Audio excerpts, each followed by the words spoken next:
Halo, selamat siang, Stallovers, warga Sleman dan juga warga Yogyakarta. Apa kabarnya Anda hari ini? Selamat ya, di kesempatan hari ini Bincang Parlemen kembali hadir untuk Anda edisi hari ini di hari Selasa 1 Oktober 2024. Kalau berbicara soal yang namanya Bincang Parlemen, kita akan ngobrolin satu tema yang hari ini lagi happening ya. Di Kabupaten Sleman nih, lagi banyak UMKM yang sedang naik ya. Nah, kalau berbicara soal yang namanya UMKM, ini banyak tantangan yang dihadapi dalam pengembangan UMKM di Kabupaten Sleman nih, Stallovers.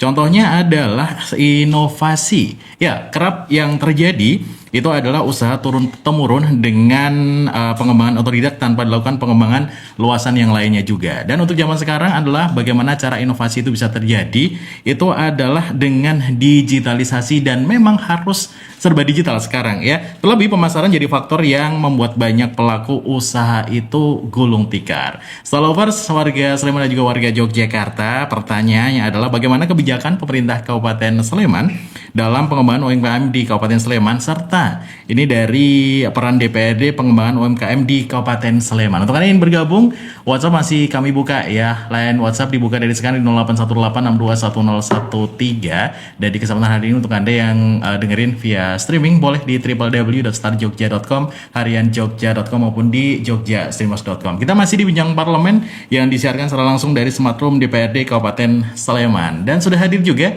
di kesempatan hari ini ada dua narasumber Iwan yang hari ini akan berbagi dengan tema kita, optimalisasi pusat layanan usaha terpadu atau PLUT untuk mendorong UMKM di Kabupaten Sleman. Selamat pagi dari Sekretaris Dinas Koperasi Usaha Kecil dan juga Menengah Kabupaten Sleman, Ibu Istiqomah Catur Sulistianing Tias STMT. Selamat pagi Bu. Selamat pagi Mas Iwan. Kabar baik ya Bu ya? Alhamdulillah. Tetap semangat ya Bu ya. Bismillah. Bismillah. Amin. Baik, yang kedua ada Bapak Insinyur Haji Abdul Qadir MH dari DPRD Kabupaten Sleman. Selamat pagi Bapak Qadir, apa kabar?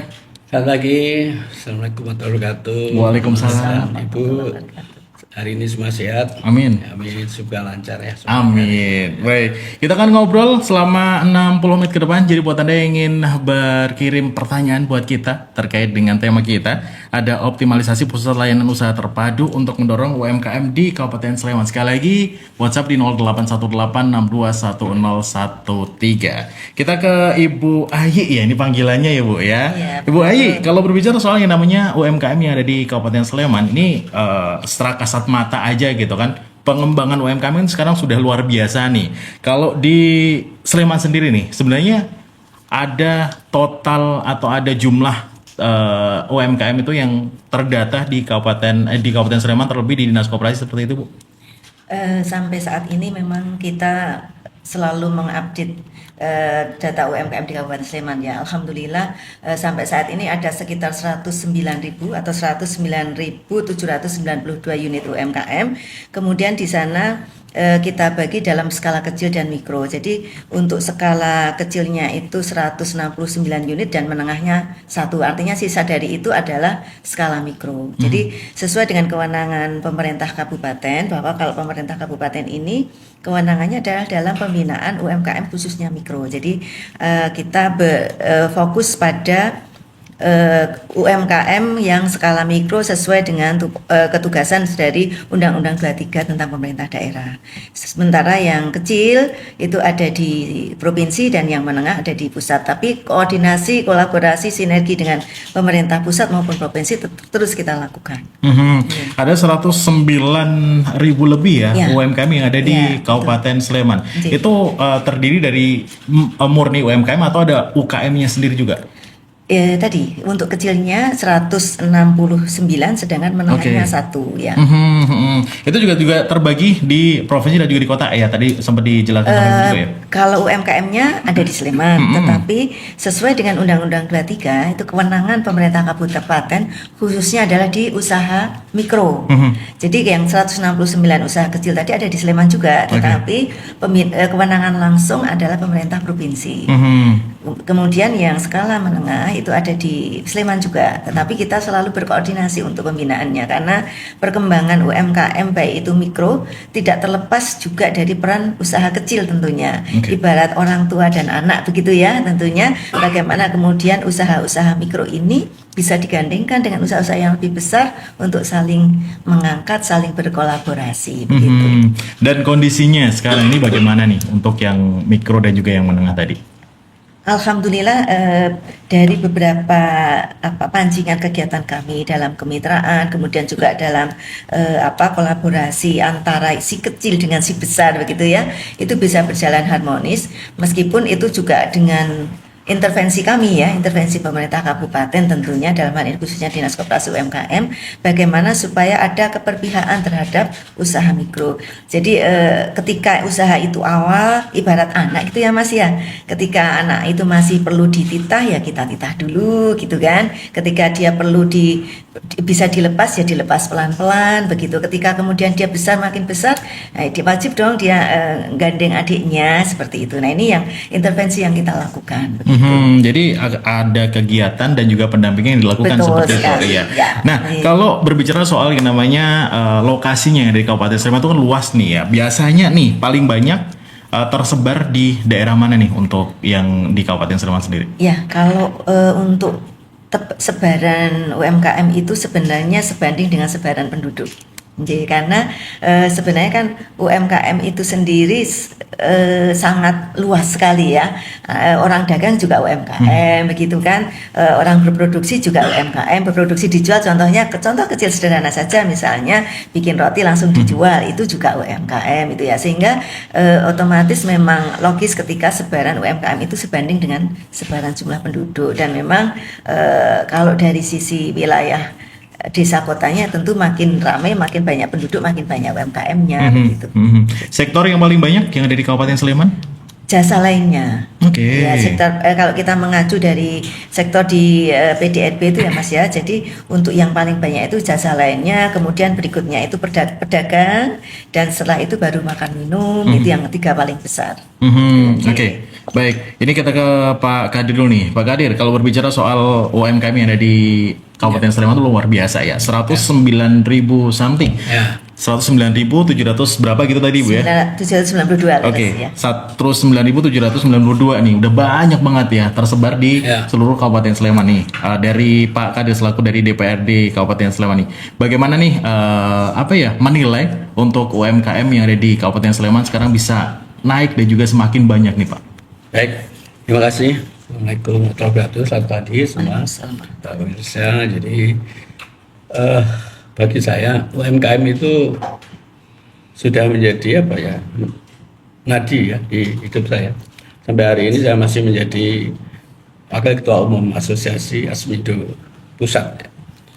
Ya, saya tumbuh dari kecil gitu dan saya betul-betul menjiwai itu UMKM, kemudian kecil, menengah, mikro kecil menengah ya. Maksudnya kenapa mikro kan tadi kalau kita terjemahkan disampaikan Pak Haji, mikro adalah usaha kecil yang tidak terdaftar barangkali ya, belum mempunyai badan usaha, bukan mulai badan hukum.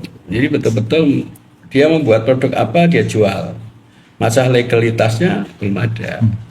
Maka itu pembinaannya ada di mana? Ada di kabupaten. Kalau kecil ada di provinsi, kalau menengah baru di pusat. Ya, itu sesuai kementerian karena di sana diatur dengan seksama. Nah, kemudian kita lebih menyoroti kepada UMKM Sleman. Saya tunggu di DIY, kemudian dimulai dari Sleman sehingga secara habitat gitu kita paham ya. Saya hanya berpikir dari dulu bagaimana UMKM itu tidak menjadi objek ya. Jadi dia ada subjek pelaku yang harus betul-betul hidup. Kalau itu menjadi subjek pelaku, maka dampaknya nanti akan luar biasa. Nah, mengawali dari itu, jadi saya ada di asosiasi cukup lama sampai hari ini, kemudian saya mengadvokasi, kemudian saya sekarang tidak hanya advokasi tapi mandatori, karena saya ada di DPRD dan punya tugas budgeting maupun mengawasi. Dan saya melihat dengan 109.000 sekian tadi yang tergolong menjadi UMKM, itu ada mikro, ada kecil, ada menengah, gitu, kira-kira gitu.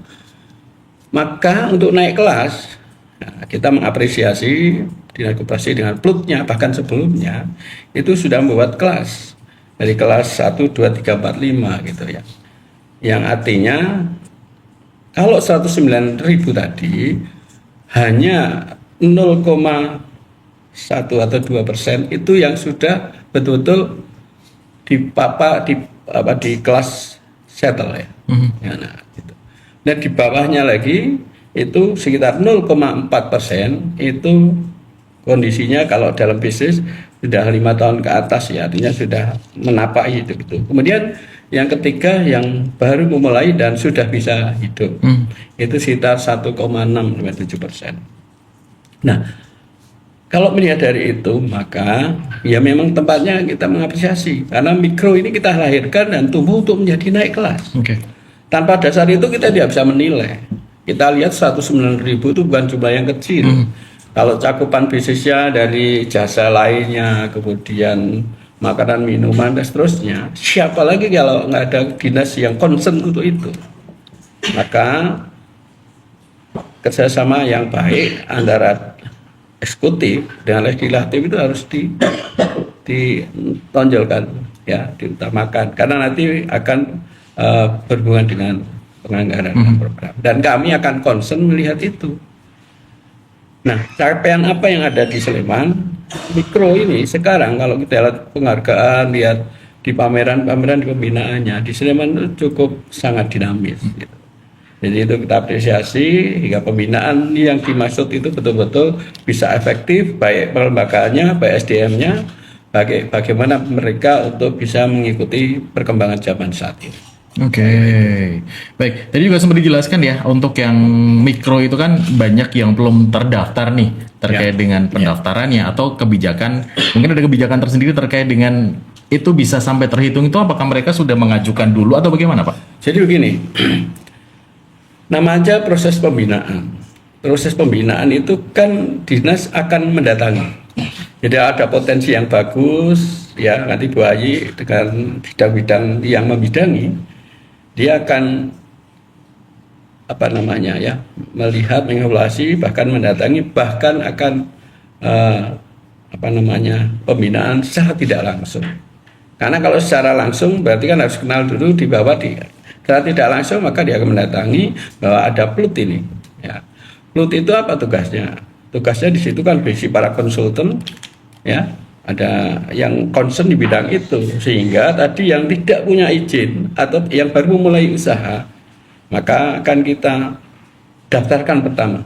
Apa itu? Dia kasih cara dalam badan usahanya itu, nanti badan hukum, badan usaha dulu, badan misalnya UD atau rumah tangga kita daftarkan dengan NIB-nya karena sistem subscribe sekarang itu kan itu lebih OSN akan lebih mudah. Maka kita daftarkan NIB-nya dulu. Nah, ini nanti bagian-bagian dari apa yang menjadi tugas Klut. Kemudian kalau dia makanan, ya PIR-nya, kemudian halalnya, ya dan seterusnya. Nah, nanti mengarah ke pengembangan kelas-kelas berikutnya. Kalau dia sudah harus perlu pengembangan pasar, ya harus packagingnya, kemudian digitalnya. Gitu. Bagaimana dia berbuat market digital? Karena bagi UMKM, bagi mikro itu menjadi besar, pasti harus dia punya mentor. Mentor itu bisa dari pengusaha, bisa dari dinas terkait, bahkan bisa dari media-media yang ada. Sekarang sangat mudah, karena kalau tadi disampaikan tentang inovasi, bagi kami UMKM itu akan menjadi besar kalau dia punya mimpi, dia punya inovasi. Kalau dia tidak punya inovasi, maka sampaikan saja bahwa itu usaha yang akan mati. Jadi hidupnya itu harus ada inovasi terus-menerus. Oke, baik. Ke Bu Ayi ya. Tadi yang sempat dijelaskan juga terkait dengan pendaftaran terkait dengan usaha mikro itu yang banyak ternyata ya memang di Kabupaten Sleman mereka masih sekedar usaha aja kayak gitu ya, belum didaftarkan terkait dengan PIRT-nya, halalnya dan sebagainya. Ini dari kebijakan dari pemerintah Kabupaten Sleman itu sebenarnya bagaimana sih Bu terkait dengan regulasi untuk pendaftaran usaha kecil mikro seperti itu? Terima kasih Mas Iwan, terima kasih juga Pak Kadir. Jadi sejalan dengan visi misi Kabupaten Sleman ya, bahwa kita ingin menjadikan Sleman itu sebagai rumah bersama begitu yang nyaman. Dinas Koperasi UMKM pun pengen UMKM ini juga menjadi sebuah usaha yang nyaman dan menyamankan orang lain, ngaten ya. Ketika usaha itu aman, ketika usaha itu berlegalitas, pasti konsumen pun juga nyaman untuk mengkonsumsi produknya. Jadi kegiatan kita pun juga mendorong ke sana. Salah satu yang kemarin kita lakukan di kebijakan dari Bu Kepala Dinas itu bahwa setiap peserta pelatihan itu seusai pelatihan sudah harus memiliki NIB atau nomor induk berusaha. Sebagaimana kita tahu bahwa NIB ini kan prosesnya online dan cukup simpel gitu. Jadi pada saat pelatihan salah satu output yang wajib begitu ya itu adalah memiliki NIB dan KRIS sebenarnya. Itu salah satu layanan dari legalitas maupun layanan dari pendanaan itu.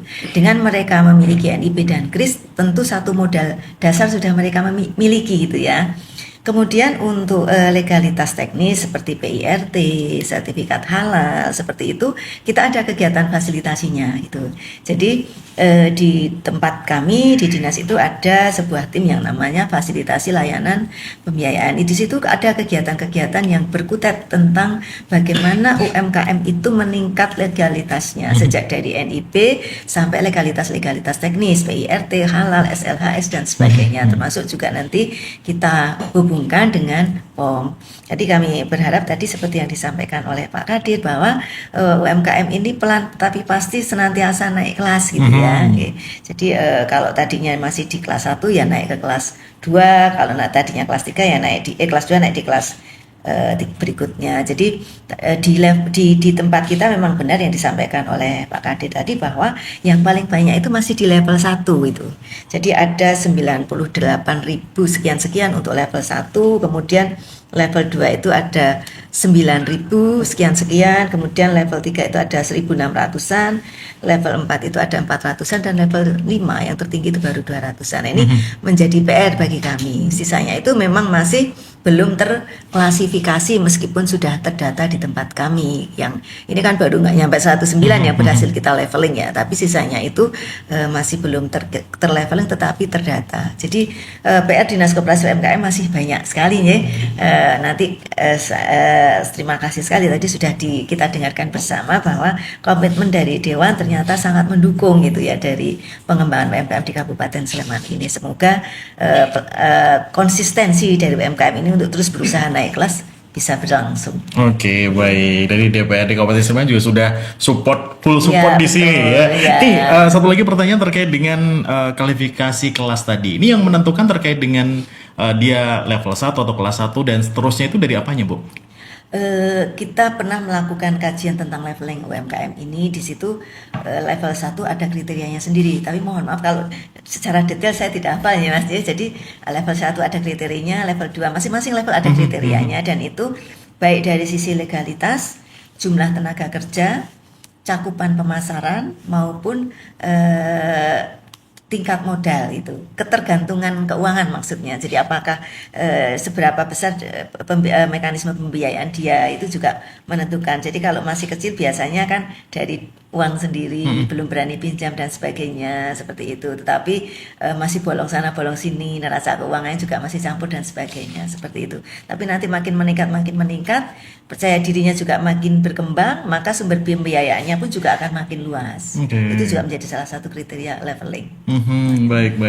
Kita ke Pak Kadir. Tadi udah dijelaskan terkait dengan bagaimana cara mendaftar, terus juga sertifikat yang harus dipenuhi juga untuk usaha mikro ataupun menengah seperti Pak Kadir ya. Nah, kalau dari DPRD Kabupaten Sleman sendiri melihat, kita flashback dulu nih Pak terkait dengan kemarin di tahun 2000-an ya.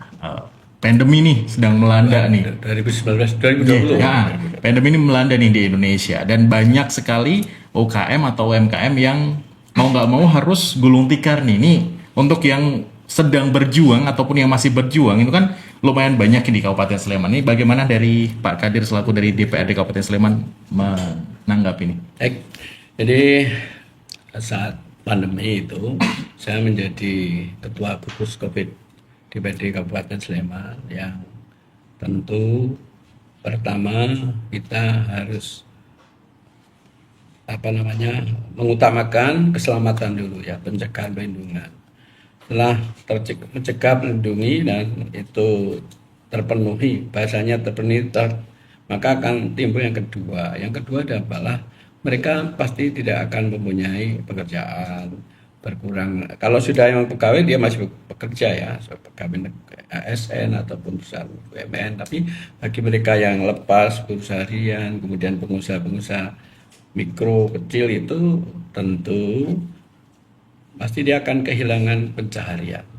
Namun sisi itu terbalik ya. Kenapa? Karena itu hasil survei ataupun tidak, tetapi kami juga mengalami sendiri dan turun di lapangan. Justru pada saat orang tidak keluar rumah, dia membutuhkan sesuatu semuanya lewat online. Maka saat itu bagaimana digital online itu yang kita utamakan. Satu. Yang kedua, apapun pekerjaan yang ada, kebutuhan yang ada, ya kita serahkan ke para UMKM kita, yang mikro, tukang jahit kumpulkan, kita kasih fasilitas mesin jahit, konsul garap, alat apa namanya baju apa coba itu namanya baju asmat, kita suruh buat masker, walaupun masker sekarang murah, kalau dulu kan mahal sekali, karena 10 atau 12 ribu pun kalau ada gitu. Nah kita minta buat itu, kita belikan bahan, dan waktu itu ya kalau kami memang pengusaha juga ya di bidang itu, ya kami buatkan kelompok-kelompok, kami kasih pinjaman mesin, kemudian pemerintah melalui dinas koperasi, kemudian dinas tenaga kerja, mereka saling berkolaborasi, ini punya kerjaan kita kasihkan ke UMKM kita, dan seterusnya, yang saat itu yang sudah siap dan mampu mengerjakan kerjaan yang ada karena sudah terbiasa, dia kekurangan order kan. Nah, dia cari dari online, mana yang siap kita kerjakan. Yang makan minum, nah, tentu mereka lebih mudah karena dia akan dengan mudah menjual tadi melalui kita kerjasama dengan Gojek dan seterusnya saat itu untuk mereka tetap stabil tetap established gitu. Nah, terbukti pada saat pandemi itu penjualan online justru meningkat. Karena orang tidak mau keluar rumah dan dia order dari situ. Kira-kira itu jadi saat pandemi bagaimana kita menyikapi, dan alhamdulillah kita DPRD bersama eksekutif menyikapi itu dengan tepat sehingga justru mereka tetap bisa establish, bisa hidup walaupun tidak seperti normalnya. Gitu. Oke, baik. Artinya bahwa ketika pandemi pun untuk UMKM maupun mikro harus juga berjuang secara online juga ya, dan online sudah dimulai dari masa itu begitu ya Pak ya. Walaupun ya tidak bisa memenuhi semuanya ya, dengan 109.000 bahkan lebih, bahkan ditambah lagi hanya pengangguran yang muncul itu kan juga tidak mudah. Maka dari situ program-program kita itu lebih ke titik kesejahteraan saat itu. Oke, baik. Pak Kadir juga Ibu Ayi, kita akan jeda dulu untuk commercial break, dan untuk Anda Stalovers jangan lupa ya, lain pertanyaan masih kita buka di 0818621013, dan kita juga akan membacakan untuk pertanyaan yang sudah masuk juga lewat WhatsApp ya. Kami akan segera kembali tentunya masih di Bincang Parlemen.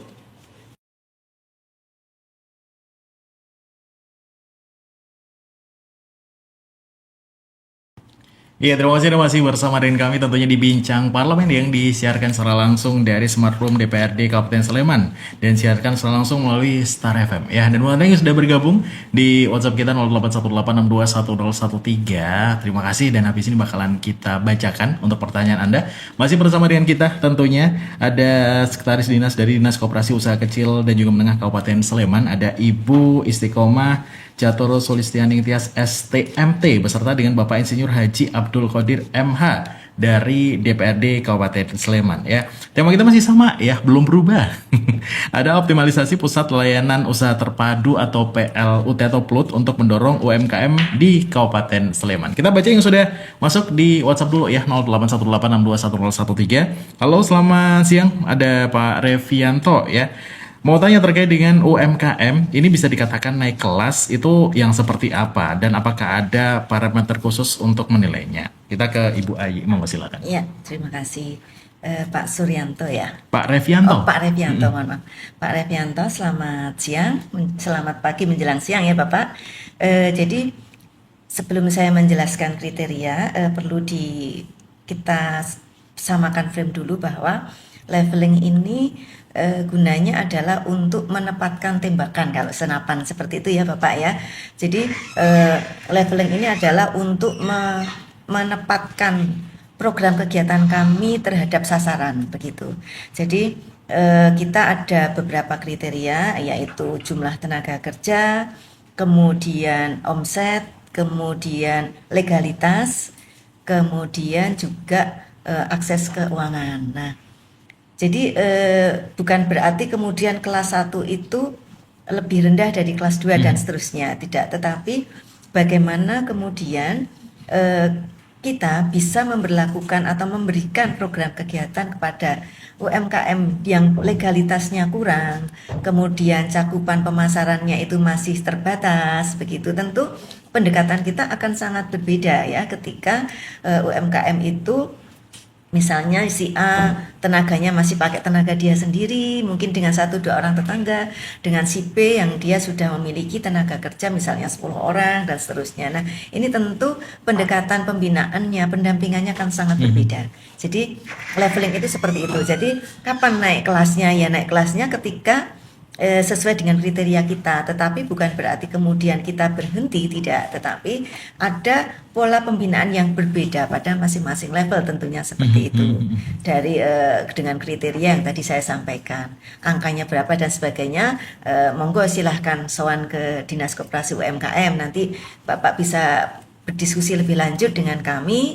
Kita akan menjelaskan juga secara luas program-program yang kami berikan untuk UMKM di tiap-tiap levelnya. Oke, Begitu, Mas baik. Iwan. Tadi sempat dijelaskan di awal-awal ya Pak Kadir terkait dengan kelas UMKM nih. Ada tambahan nih Pak terkait dengan kelas UMKM.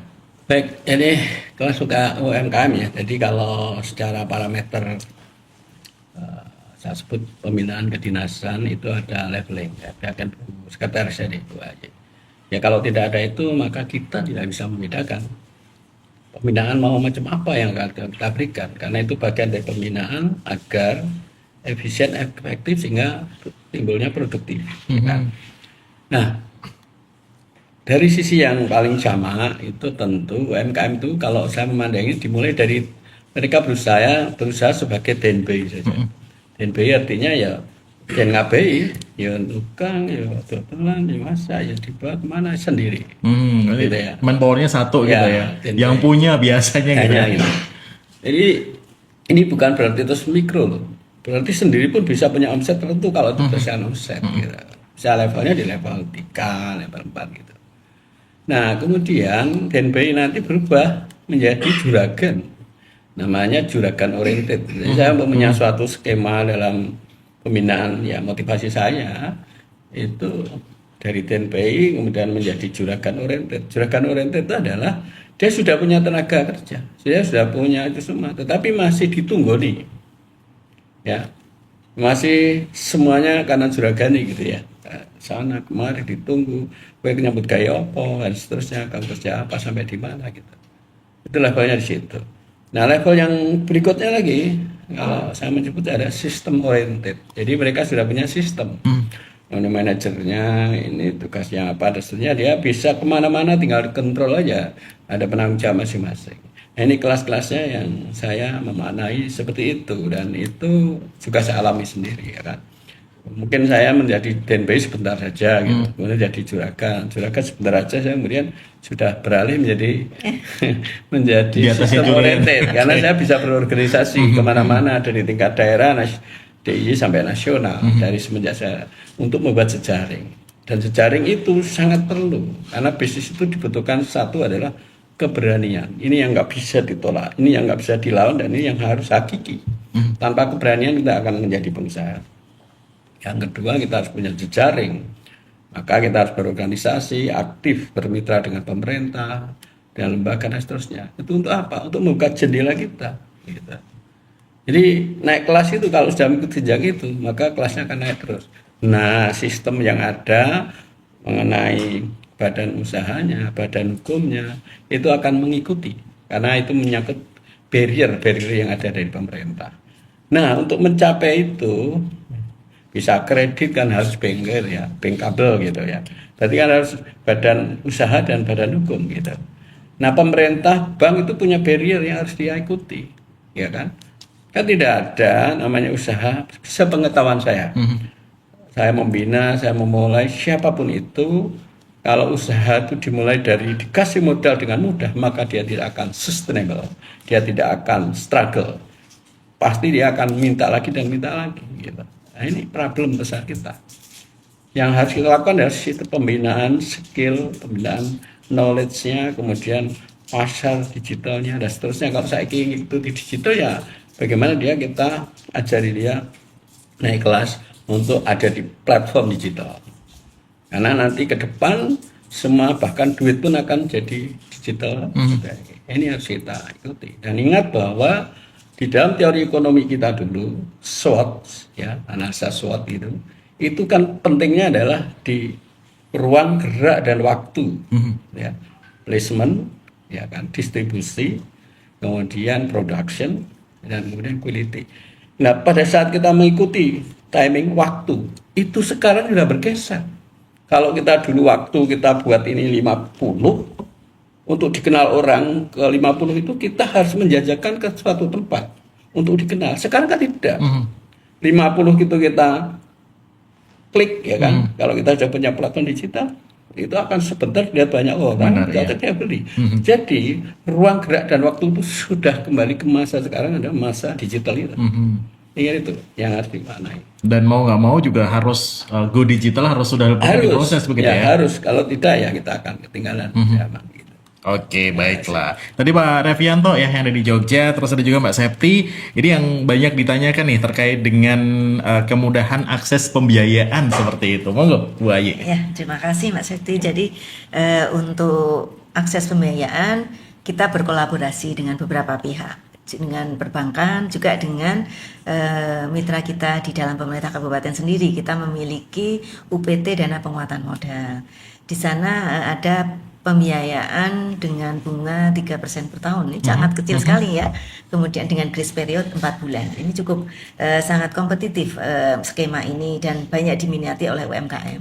Monggo kalau dari teman-teman UMKM ingin mengakses, tetapi selain DPM pun juga perbankan ada dengan pinjaman lunak tersebut ya, kredit dari perbankan juga kita dorong untuk menggunakan di mana para UMKM ini bisa melakukan pinjaman tanpa agunan begitu kan. Nah, ini juga selalu setiap kali pelatihan itu kita identifikasi apa kebutuhan UMKM yang ada di dalam kelas pelatihan tersebut begitu. Ketika memang perlu pembiayaan, maka kita akan hubungkan dengan sektor perbankan dan DPM tadi khususnya, dan kita sudah mengelontorkan rekomendasi untuk penguatan modal ini sudah bahkan ratusan juta ya Mas ya. Alokasi kemarin saja lebih dari 600 juta untuk tahun 2023 untuk UMKM kita. Ya alhamdulillah dengan skema grace period 4 bulan, kemudian juga bunga 3% saja dan tanpa syarat bahwa sebelumnya belum pernah memiliki pinjaman di tempat lain, jadi bebas ya, sekalipun sebelumnya pernah punya pinjaman di tempat lain pun tetap bisa mengakses ini sangat memudahkan para UMKM kita. Oke, jadi tetap ada kemudahan ya untuk Ya, akses betul. pembiayaan seperti itu ya.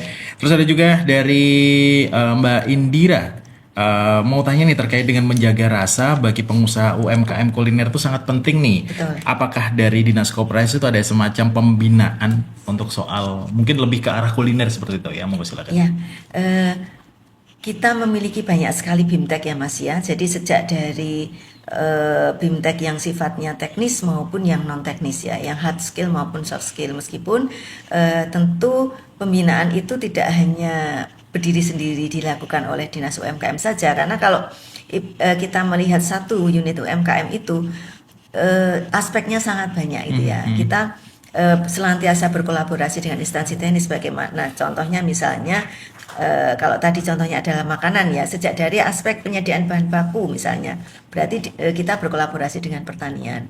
Dari aspek produksi misalnya kita berkolaborasi dengan perindustrian. Sedangkan dari sisi pemasaran kita akan melakukan berkolaborasi dengan swasta atau mungkin dari kami sendiri, karena kita juga memiliki PLUT yang di situ juga ahli-ahlinya ada, banyak konsultan di sana. Nah, tetapi dalam menjaga rasa ini tentu kami pun dari bersama konsultan PLUT senantiasa melakukan pembinaan dan pendampingan. Jadi kita ada beberapa program sekaligus promosi PLUT ini ya Mas ya.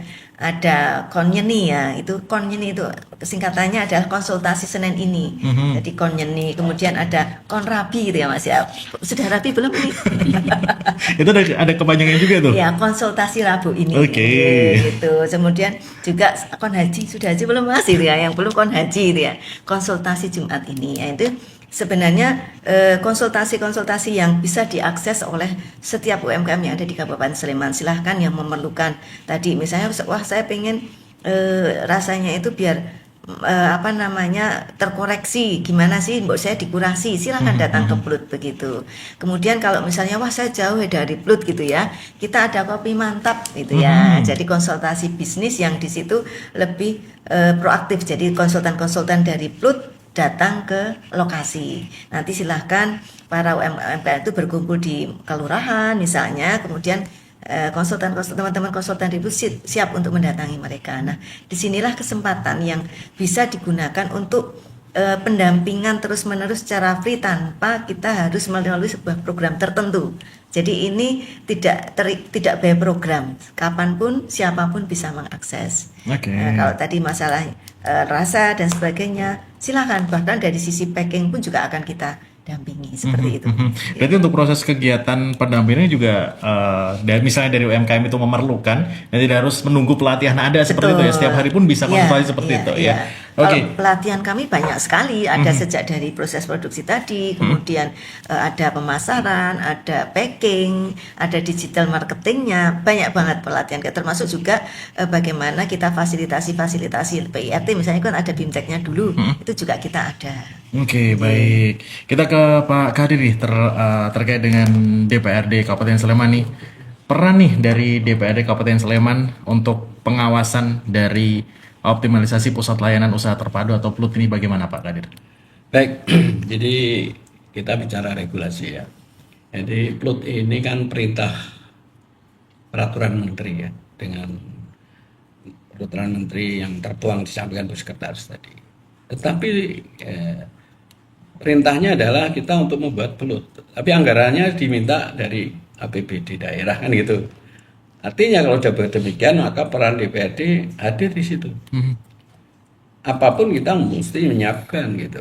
Asal besarannya tentu disesuaikan dengan kebijakan keuangan daerah. Ya.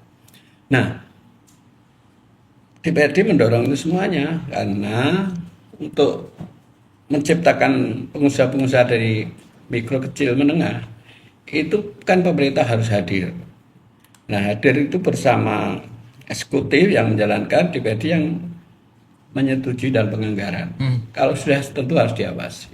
Di situ ada UPT ya, pendanaan. Tentu kita mengawasi uangnya itu balik tidak, kapan kembali. Kalau itu bagus ya tentu kita tingkatkan. Maka di situ ada syarat berlaku.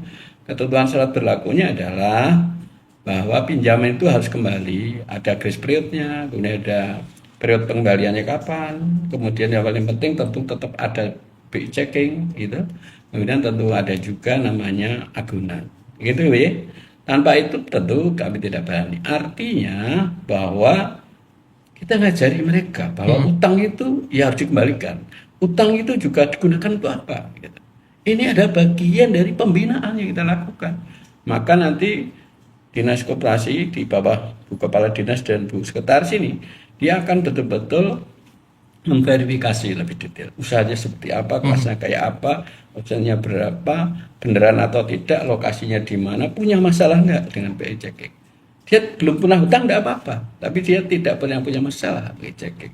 Kalau dia punya masalah tentu kita nanti beliau yang akan mempertanggungjawabkan untuk itu. Kan gitu. Inilah peran kami dari DPRD untuk mengawasi itu, dan kalau toh itu sudah ditunjukkan dengan data-data yang disampaikan secara signifikan, ya kan, progresnya jalan terus, tentu kita harus menambahkan itu, karena berarti usahanya berjalan, UPT-nya pendanaan bagus berjalan dengan 3% setahun tadi, nah, itu tentu benar-benar nanti akan berkesinambungan. Oke, baik. Kita ke Bu Ai nih terkait dengan kondisi UMKM yang ada di Kabupaten Sleman nih. Kondisinya sebelum dan juga sesudah adanya PLUT KUKM yang dari Kabupaten Sleman itu seperti apa, Bu? Ya, Terima kasih. Jadi keberadaan Blut ini ibarat rumah sakit ya Mas ya bagi UMKM. Kalau kita sakit kan kita berobat ke rumah sakit, di sana banyak dokter gitu ya. Kemudian si pasien didiagnosa apa ya, batuk, pilek, oh berarti ke dokter penyakit dalam misalnya seperti itu. Nah demikian juga dengan Blut Mas. Blut ini selalu kami katakan bahwa Blut itu adalah rumah sakit bagi UMKM begitu. Jadi nanti di sana siapapun bisa kalau merasakan usahanya itu bermasalah atau mungkin pengen lebih besar begitu. Kalau ibarat kata kalau saya ini sebagai wanita pengen lebih cantik itu kan saya ke dokter kulit kelamin gitu ya. Nah UMKM pun juga begitu. Misalnya pengen lebih besar begitu, lebih dikenal begitu. Di sana nanti akan ada dokter yang membantu untuk mendiagnosa masalahnya apa, kemudian solusinya apa, dan akan kita dampingi. Jadi dengan adanya pola seperti itu, otomatis kita juga ada keterikatan ya antara UMKM dengan konsultan Blut dengan Blut itu sendiri. Jadi mungkin Mas Iwan sendiri kalau berobat bahkan dokternya mungkin sudah itu aja ya, kalau dengan nggak sembuh itu ya. Nah demikian juga dengan UMKM juga begitu. Jadi dengan mereka berkonsultasi pada teman-teman di Blut akan terjadi keterikatan emosi yang kemudian berimbas pada keberanian mereka untuk senantiasa berkonsultasi, senantiasa minta didampingi dan seterusnya begitu. Otomatis dampak dari pola pembinaan pendampingan yang kontinu seperti itu meningkatkan secara signifikan UMKM di Kabupaten Sleman. Dan saat ini pun kita sudah memiliki banyak komunitas di alumni dari pembinaan UMKM binaan Blut ya, alumni Blut kalau kita nyebutnya seperti itu. Itu adalah UMKM yang sudah berhasil dibina oleh konsultan-konsultan kita begitu. Kita ada beberapa jenis keahlian di konsultan Blut sebagaimana dokter di rumah sakit ya, ada yang di produksi, ada yang di pemasaran, ada yang di keuangan begitu. Nah, semuanya akan memberikan diagnosa secara tepat permasalahan dari masing-masing UMKM. Dan keberadaan Blut ini memang menjadi kebutuhan begitu. Bahkan teman-teman UMKM sendiri sempat ngenyang gitu ya dalam tanda petik, kalau bahasa Jawanya itu ngenyang. Mbok kita itu juga dibantu untuk proses misalnya kesulitan yang kami hadapi, katakanlah untuk packing gitu ya. Packing itu kok jadi mahal ya gitu kan. Untuk pengalengan harus ndandak pun juga mahal ya. Di situ kami juga berpikir berarti perlu rumah sakit ini dilengkapi begitu dengan unit produksi yang itu bisa dipakai bersama itu, atau mungkin semacam rumah produksi bersama, entah itu dari sisi packingnya, entah itu dari sisi promosinya begitu. Nah ini menjadi input bagi kami untuk kemudian berpikir memperbaiki, meningkatkan kualitas Blut kami. Dan alhamdulillah cita-cita itu insya Allah terwujud ya Pak ya. Nanti di tahun 2026 kita bangun Blut baru. Saat ini sedang kita bangun Blut baru di Sleman Barat yang insya Allah akan menjadi rumah sakit yang lebih besar gitu. Rumah sakit yang lebih besar, terpadu, memberikan layanan yang lebih terpadu dan mencukupi kebutuhan UMKM kita. Baiklah, ini kayak ngomongin soal yang namanya Blut KUKM memang nggak bisa 1 jam ya, harus lebih ya. Ya betul sekali. Oke, ini yang terakhir. Bener. Yang terakhir kita ke Pak Kadir dan juga Ibu Ayi. Ini ke Pak Kadir dulu terkait dengan harapan dan juga pesan untuk UMKM yang dari Kabupaten Sleman terkait dengan pelaksanaan Blut nih. Monggo silakan. Baik, terima kasih. Jadi untuk seluruh warga Sleman dan seluruh pengusaha kita dari UMKM di Sleman yang menyebar di seluruh Sleman ya, dari ujung timur ke barat, maka manfaatkan Blut ini, karena kalau kalian memang sudah memilih menjadi pengusaha, tentu kalian harus punya jejaring yang dibutuhkan. Nah di Blut itu semuanya ada, dari jejaring market, jejaring produksi, jejaring konsultasi yang berhubungan dengan behavior pasar, mentornya semua ada. Dan perlu saya sampaikan juga pengalaman saya menjadi ketua asosiasi, saya pergi ke Cina gitu. Jadi seluruh pengembangan dari mikro itu ada di sana. Ya kalau di sini namanya Blut, kalau di sana itu seperti Blut. Jadi kayak universitas yang gede gitu, itu tanggung jawab pemerintah. Jadi ada kelas manajemen, ada kelas orang mebel ya, itu kelas dari buat packaging, uji kekuatan, uji ini mesin-mesin dan seterusnya. Yang makan juga ada dan seterusnya, gede banget. Dan saya ke sana tahun udah lama ya. Tapi waktu itu setiap tahun saya pasti pergi ke sana 2-3 kali. Melihat perkembangannya memang luar biasa. Jadi mungkin harapan kita satu ke pemerintah dalam hal ini ke Kepala Dinas Sekretaris, PLUT ini betul-betul bisa dimaksimalkan, kemudian lebih disebarkan secara masif ke warga kita semua, UMKM kita dan UMKM yang hari ini sedang mendengarkan atau menonton betul-betul bisa menggunakan kesempatan ini, karena fungsi pembinaan yang ada di sana itu tidak hanya perizinan, tidak hanya permodalan, tetapi pembinaan yang sifatnya pendampingan usaha sampai ke pameran. Ya. Jadi ini betul-betul satu embrio yang paket komplit gitu. Nah ini saya akan juga ikut bersama mengawasi dan tentu bekerja sama bagaimana PLUT ini betul-betul bisa berhasil dan nanti menjadi rumah sakit yang disampaikan Bu Ayu, menjadi rumah sakit bengkel usaha yang betul-betul bermanfaat untuk UMKM kita sehingga kelasnya nanti bertambah. Yang tadinya baru 0,2% nanti bisa menjadi 1%, 2% terus gitu. Saya kira itu. Oke, baik, ke Bu Ayu, mau silakan. Terima kasih pada teman-teman semua UMKM di seluruh Kabupaten Sleman. Alhamdulillah telah hadir PLUT di Kabupaten Sleman. Jadi tidak semua kabupaten ini sudah memiliki PLUT. Jadi teman-teman UMKM di Kabupaten Sleman sudah sewajarnya untuk mensyukuri kehadiran PLUT dan memanfaatkan semaksimal mungkin. Kami Dinas Koperasi UMKM terus mencoba berusaha meningkatkan kualitas PLUT dan saat ini kami sedang membangun PLUT unit kedua di Krian Minggir Sleman. Ini lebih besar dari PLUT yang ada di depan di Jalan Pringgondani ya, di depan rumah dinas, dan insya Allah layanannya pun juga lebih lengkap. Tadi sebagaimana yang disampaikan oleh Pak Kadir, kami berusaha untuk mewujudkan PLUT yang baru ini sebagai rumah sakit sekaligus lembaga pendidikan begitu ya, sebagai universitas begitu bagi UMKM untuk belajar segala hal sejak dari awal sampai akhir, sejak dari proses produksi, kemudian proses pemasaran, kemudian juga pengembangan usahanya, penataan usahanya, semua akan kita fasilitasi. Jadi teman-teman UMKM jangan pesimis bahwa nanti sejak teman-teman mulai berproduksi, kemudian juga tidak perlu khawatir bagaimana pengemasannya, bagaimana penjagaan kualitas produksinya, bahkan pemasarannya pun akan kita bantu karena di sana ada area untuk promosi publikasi, ada sarana podcast, kemudian juga ada sarana untuk showroomnya begitu. Jadi sekalian kita juga memasarkan, sekalian juga kita promosikan produk-produk teman-teman sekalian.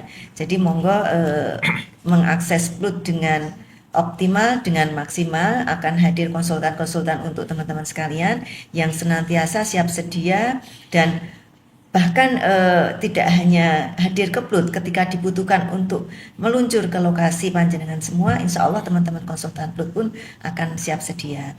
Jadi kami berharap mulai bergegas gitu ya dengan bersama kami. Bagi yang belum bergegas begitu ya, tetapi yang sudah, mari kita terus melaju untuk bersama-sama meningkatkan kualitas hidup kita khususnya dan kualitas kehidupan masyarakat Sleman umumnya. Baik, harapannya luar biasa dan semoga memang harapan ini bisa terrealisasi untuk kedepannya seperti itu ya. Baik, terima kasih Ibu Ayu dan juga Bapak Kadir sudah hadir tentunya di Bincang Parlemen kali ini di Smart Room DPRD Kabupaten Sleman, dan semoga di lain kesempatan Ibu Ayu dan juga Pak Kadir bisa ngobrol dengan tema yang berbeda begitu nggih? Ya. Baik, itu tadi obrolan menarik kami terkait dengan optimalisasi pusat pelayanan usaha terpadu atau PLUT untuk mendorong UMKM di Kabupaten Sleman. Ya, terima kasih atas kebersamaannya. Jangan lupa untuk simak juga Dialog Dewan ya di kanal YouTube-nya DPRD Kabupaten Sleman. Iwan Agastya pamit, selamat siang dan sampai jumpa.